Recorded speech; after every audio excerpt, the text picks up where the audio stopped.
Bangladesh Ireland test সিরিজে দিনের শেষ বলে উইকেট পাওয়ার দিন শেষে স্বস্তি আছে বাংলাদেশের। তবে প্রথম দিনটা নিজেদের দাবি করতে পারে আইরিশরা।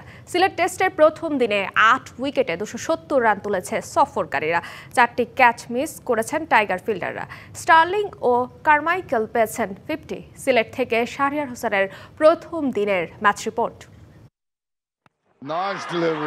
দিনের প্রথম ওভারেই হাসান মাহমুদের ব্রেক থ্রুতে দারুণ এক শুরু। ফুল লেন্থ বলে ক্যাপ্টেন বালবের্নি প্যাভিলিয়নে এলবি হয়ে। তবে পরের গল্পটা আক্ষেপের। পরপর 3 ওভারে সাদমান, তাইজুল আর মিরাজের ক্যাচ মিস। প্রথম 6 ওভারে আইরিশরা হারাতে পারত 3 উইকেট।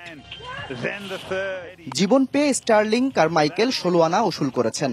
স্টার্লিং অনেকটা ওয়ানডে মেজাজে ব্যাট করে বোলারদের উপর চাপ বাড়িয়েছেন।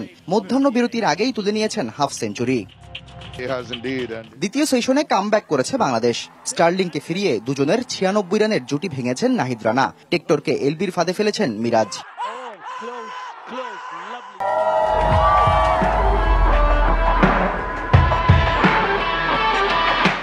তখনও এক প্রান্ত আগলে ছিলেন কারমাইকেল। অভিষেক ম্যাচেই করেছেন 50।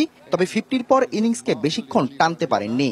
শান্তর দুর্দান্ত ক্যাচে ফেরার আগে তার ব্যাটে 59 রান। দ্বিতীয় সেশনে আরও একটি সাফল্য পেতে পারত বাংলাদেশ। তবে স্লিপে শান্ত ক্যাচ ছেড়ে সেটি আর হতে দেয়নি।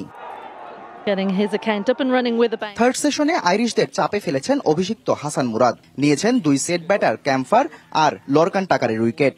ম্যাকব্রাইনকে স্টাম্পিং এর ফাঁদে ফেলেছেন মিরাজ। এরপর টেলেন্ডার 2 ব্যাটার জর্ডান নীল এবং ম্যাকার্থি 48 রানের জুটি করেছেন। তবে দিনের শেষ বলে তাইজুল নীলকে আউট করে শেষটা ভালো করেছেন। দিনটা আরো সুন্দর হতে পারত বাংলাদেশের, যদি না 5টা ক্যাচ মিস না হতো। প্রতিপক্ষ আন করা আয়ারল্যান্ড বলেই দিন শেষে হয়তো 8টা উইকেট তুলতে পেরেছে। দ্বিতীয় দিনে 300 আগে অল আউট করে ভালো একটা ব্যাটিং শুরুর অপেক্ষায় এখন team Tigers. Shahriar Hossain, DBC news, Sylhet.